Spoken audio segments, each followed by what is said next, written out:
ప్రేక్షకులందరికీ నమస్కారం. ప్రస్తుతం మన స్టూడియోలో ప్రముఖ తంత్ర జ్యోతిష్యులు, జ్యోతిషరత్న, జ్యోతిష సామ్రాట్ చింతా రుక్మాన్ గదరావు గారు మనతో ఉన్నారు. గురువుగారితో మాట్లాడేద్దాం. నమస్కారం గురుగారు. మాతృదేవోభవ, పితృదేవోభవ, ఆచార్య దేవోభవ. గురుగారు, జూన్ మాసంలో సింహరాశి వారి పరిస్థితి ఓవరాల్గా ఈ నెల ఎలా ఎలా ఉండబోతుంది? ఎలాంటి జాగ్రత్తలు తీసుకోవాలి? ఎలాంటి పరిహారాలు పాటించడం ద్వారా మంచి ఫలితాలు ఉంటాయి అంటారు? సింహరాశి వాళ్ళ గురించి ముందుగా వారి యొక్క స్వరూప స్వభావాల గురించి మాట్లాడుకుందాము. ఇది మనకు ఎప్పుడు మనం వీడియోలు చేసిన ప్రతి రాశి గురించి చెప్పుకోవడం మనం ఆనవాయితీగా పెట్టుకున్నాము. చెప్పడం కూడా మంచిది. మాస ఫలితాలతో పాటు జీవిత ఫలితాలు కూడా వాళ్ళకి చెప్పినటువంటి తృప్తి మనకు విన్న వాళ్ళకు కలుగుతుంది అనేటువంటి ఆలోచన చేస్తున్నాము. సింహరాశి అంటే ఆ రాశికి అధిపతి రవి గ్రహరాజు, సింహము మృగరాజు. వీళ్ళు పొగడతా ఉంటే చాలు, ప్రాణమైనా ఇచ్చేస్తారు. ప్రాణం కూడా లెక్కలేదు వీళ్ళకు. సంతకాలు కావాలంటే ఎక్కడైనా పెడతారు. పొగిడితే వీళ్ళు చేయిందంటూ లేదు. పొగిడితే వీళ్ళ యొక్క బలహీనత. వీళ్ళు ఏది ఓపెన్గా చెప్పకూడదు, చెబితే ఏది జరగదు. చెప్పకుండా వీళ్ళు ఉండలేరు, దీన్ని సవరించుకోలేరు. వీళ్ళకి ఎంత వేగంగా కోపం వస్తుందో, ఎంత వేగంగా అలుగుతారో అంత వేగంగా మళ్ళీ కలుసుకుంటారు. ఎన్నన్నా మళ్ళీ దగ్గర చేరేవాళ్ళు సింహరాశి వాళ్ళు. వీళ్ళు చేసే సహాయం ఎవరు చేయరు, బాగా ఆదరిస్తారు. వీళ్ళ వీక్నెస్ తెలుసుకుంటే మాత్రం ఎంతైనా సరే వీళ్ళ దగ్గర దోచుకునేచ్చు. పోగొడతా. ఈ సింహరాశి వాళ్ళు ఒక విధంగా చెప్పిన సింహం అన్నమే కానీ వీళ్ళని కానీ మనం పొగుడుతుంటే చిన్నపిల్లల్లా ఉంటారు. అంత కల్మషం లేని స్వభావాలు వీళ్ళు. వీళ్ళకి ఖచ్చితంగా కులదైవ అనుగ్రహం ఉండదండి. సింహరాశిలో పుట్టిన, సింహ లగ్నంలో పుట్టిన కులదేవతను ఎంత ఆరాధిస్తే అంత డెవలప్మెంట్. వీళ్ళు అంతే రూల్. ఇంకా వేరే దేవతలు, ఇష్టదేవతలు అంతా తర్వాత విషయం. ఫస్ట్ కులదేవతను ఆరాధించాలి. కులదేవత ఎవరో తెలియకపోతే ఏంటి గురుగారు పరిష్కారం? తెలుసుకునే మార్గం ఏంటంటారు? కులదేవత అంటే చాలామంది వెంకటేశ్వర స్వామి అంటున్నారు. ఆయన యుగదేవత. కులదేవతను ఎలా ఆరాధిస్తారంటే మామిడి చెట్టు, వేప చెట్టు, రావి చెట్టు, మారేడు చెట్టు, జమ్మి చెట్టు, ఇట్లాంటి చెట్ల కింద పుట్టమట్టితో విగ్రహాలు చేసి ఆ కులస్తులు మాత్రం వెళ్ళి నైవేద్యాలు సమర్పించి ఏదైనా వాళ్ళు ఇవ్వంటే బళ్ళు కూడా ఇచ్చి వాళ్ళ పిల్లలకు తల వెంట్రుకలు తీసుకునేసి వాళ్ళు అక్కడే పూర్తిగా భోంచేసేసి ఆ మళ్ళీ ఒక గొంతులోడి ఆ విగ్రహాలను నిక్షిప్తం చేసి దాన్ని కర్పూరంలో దండం పెట్టుకుని వచ్చేస్తారు. ఓపెన్ ప్లేస్లో చేస్తారు కులదేవత ఆరాధన. ఆలయం ఉండదు. చెట్టు కింద, పలానా చెట్టు కింద మా దేవుడికి పెట్టుకుంటామనేటువంటి ఆచారము. పెద్దవాళ్ళు తర్వాత వాళ్ళకి అందివ్వకుండా ఈ జ్ఞానాన్ని ఇవ్వకపోవడంతో వంశక్షయాలు కావడము, వంశం అభివృద్ధి చెందకపోవడము, మగవాళ్ళు తగ్గిపోయి ఆడవాళ్ళు పెరిగిపోవడము, సంతానమే లేకపోవడము, అన్ని విధాలుగా అభివృద్ధి కుంటుపడిపోతుంది కులదేవత అనుగ్రహం లేకపోతే. ఈ కులదేవత అనుగ్రహము సింహరాశి వాళ్ళకి ఖచ్చితంగా కావాలి. ఎందుకంటే 5వ స్థానం కులదేవత స్థానం. మేషరాశి నుంచి 5వ స్థానం సింహరాశి. నైసర్గిక కులదేవతా స్థానం సింహరాశి. కాబట్టి వీళ్ళు కులదేవతను ఆరాధిస్తేనే ఈ లగ్నం రాశి యాక్టివేట్ అవుతుంది.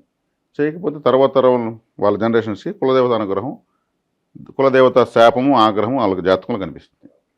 ఇది చేయడం వల్ల వీళ్ళు ఎంతైనా గ్రోత్ అవ్వచ్చు. ఓకే. కులదేవతకు ఎక్కడ పుణ్యక్షేత్రాలు ఉండవు. వారి పొలాల్లో వారు ఒక చెట్టు కింద మా దేవుడిని అక్కడ పెట్టుకుంటామని చెప్పి ఆ చెట్టుకి నూలు చుట్టుంటారు, పసుపు కుంకాలు పెట్టుంటారు. ఎన్నో మామిడి తోటల్లో మామిడి చెట్లకు, వేప చెట్లకు, రావి చెట్లకు, మర్రి చెట్లకు పెడతా ఉంటారు. అది ఎప్పుడైతే విస్మరించి మా కులదేవత వెంకటేశ్వర స్వామి అంటే ఆయన యుగదేవుడు. ఆయన కూడా ఒక కష్టం వచ్చి అక్కడికి వచ్చాడు. ఒక కులానికి కాదు, ఆయన యుగానికే ఆయన దేవుడు ఆయన. కాబట్టి కులదేవత అనుగ్రహం లేకపోతే వెంకటేశ్వర స్వామి దగ్గర పోతే ఇక్కడ కులదేవత అనుగ్రహం లేదని అక్కడ పరివార దేవతలు తెలుస్తుంది. ఆలయ పరివార దేవత ఉంటారు, ఆలయ ద్వారపాలకులు ఉంటారు, క్షేత్రపాలకులు ఉంటారు. వాళ్ళని చూస్తారు, డాక్యుమెంట్ వెరిఫికేషన్ జరుగుతుంది. అక్కడ వస్తున్న వ్యక్తి ఇంటి దేవుడిని పూజించలేదు, మన స్వామి దగ్గరికి వచ్చి అంటారు. పర్మిషన్స్ రావు.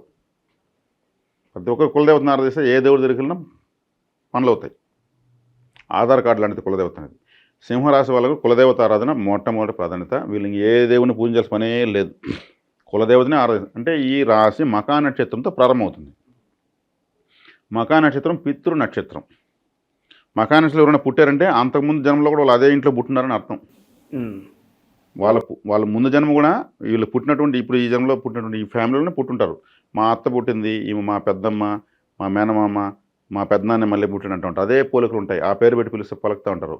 మకా నక్షత్రం వచ్చి పితృ నక్షత్రము. పితృదేవతలు మళ్ళీ ఆ నక్షత్రంలో జన్మ తీసుకున్నారు.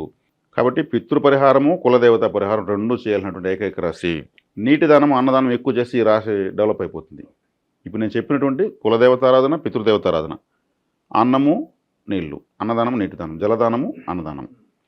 మరి జలదానం అన్నదానం ఎవరికి చేయాలి? మనుషులకే చేయాలనా? అవసరం లేదు. కుక్కలకు బిస్కెట్లు ఇవ్వచ్చు, ఆవులకు అరటి పండ్లు ఇవ్వచ్చు, కోతులకు పండ్లు ఇవ్వచ్చు, పావురాలకు గింజలు వేయచ్చు, చీమలకు నూకలు వేయచ్చు. ఇదంతా కూడా అన్నదానం కన్నా గొప్పది. అన్నదానం నిజంగా చేసామంటే కూరలో ఉప్పు లేదు, అన్నం ఉడకలేదు అంటారు. ఇవైతే హ్యాపీగా తిని ఆశీర్వదిస్తాయి నిస్వార్థంగా.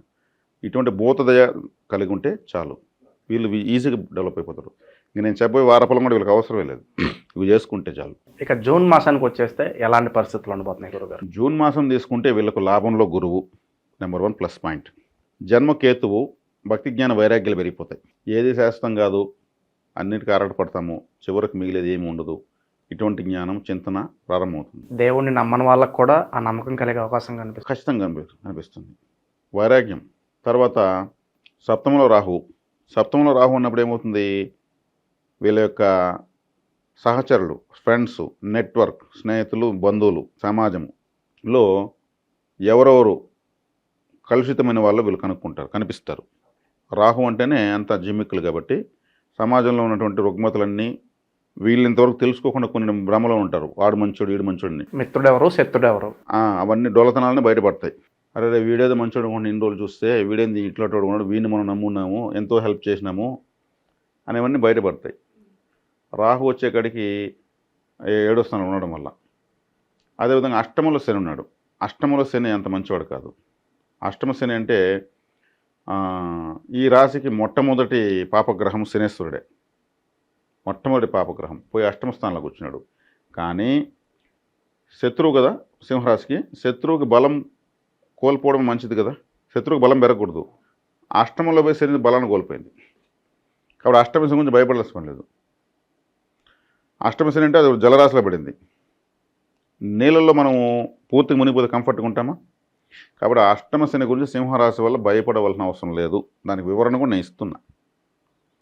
గ్రహానికి మనకి ఎప్పుడు కూడా మన శత్రువుకి ఎప్పుడు బలం పెరగకూడదని కోరుకుంటాం, వాడు కష్టాలు పడాలని చూస్తాం. 3, 6, 12 స్థానాలు లేదా 6, 8, 12 స్థానాలు పాపస్థానాలు. ఇది 8 అనేది పరమ పాపస్థానం, అష్టమంలో పడిపోయింది. గ్రహం అన్కంఫర్ట్గా ఉంది, దానిపైన చింతించాల్సిన పని లేదు. అష్టమ శని వచ్చేసింది, సింహరాశులు ఇంక లేదు. అష్టమ శని వచ్చేసింది, వీళ్ళకి ఏదో జరిగిపోతుంది, ఏమి జరగదు. అక్కడ గ్రహమే ఏమి చేయలేక తనకలాడుతూ ఉంటే వీళ్ళకేం చేస్తుంది? ముందు దాని ఏదైనా మనం చేయాలంటే దానికి బలం ఉండాల, ఆయుధం దాని చేతిలో ఉండాల. అన్కంఫర్ట్గా ఉంది. కాబట్టి సింహరాశులు అష్టమ శని గురించి భయపడాల్సిన లేదు. వీళ్ళు కులదేవతారాధన, పితృదేవతారాధన చేసుకుంటే చాలు, యాక్టివేట్ అవుతుంటారు. సప్తమంలో రాహున్నాడు కాబట్టి సమాజంలో ఉన్నటువంటి వీళ్ళకి ఇంతవరకు తెలియనటువంటి వీళ్ళేదో భ్రమించుతూ ఉన్నటువంటి విషయాలన్నీ ఇవి నీ భ్రమలను పక్కన పెట్టు, వాస్తవాలు ఇదని తెలుస్తాయి. జన్మలో కేతున్నాడు కాబట్టి భక్తి జ్ఞాన వైరాగ్యాలు ఇవన్నీ కలుగుతాయి. అది మంచిదే, అది ఒక అదృష్టం. అలాంటి రావాలి, ప్రతి ఒక్కరికి రావాలి. అది రాకపోతేనే పుట్టిన దానికి సార్థకత ఏం అర్థం కాదు. లాభంలో గురువు ఉన్నాడు కాబట్టి ధనకారకుడు, పుత్ర సంతానకారకుడు, జ్ఞానకారకుడు, మనీ ఫ్లో బాగుంటుంది అంటారు. ఉంటుంది. వీళ్ళు ఆ మనీని వృధా ఖర్చు కూడా చేసుకోరు. తెలిసి ఇంకెవరికి ఇప్పుడు మనం ఒకరికి ఇచ్చే డబ్బు తప్పు, ఎవడు బాధ వాడు పడుకొని అనేటువంటి పరిస్థితికి రావడం మంచిది సింహరాశి వాళ్ళు. ఇక వ్యాపారస్తులకు ఎలా ఉంటుంది గురుగారు? వ్యాపారస్తులు బాగానే ఉంటుంది. లాభంలో గురువు ఉన్నాడు, చేసే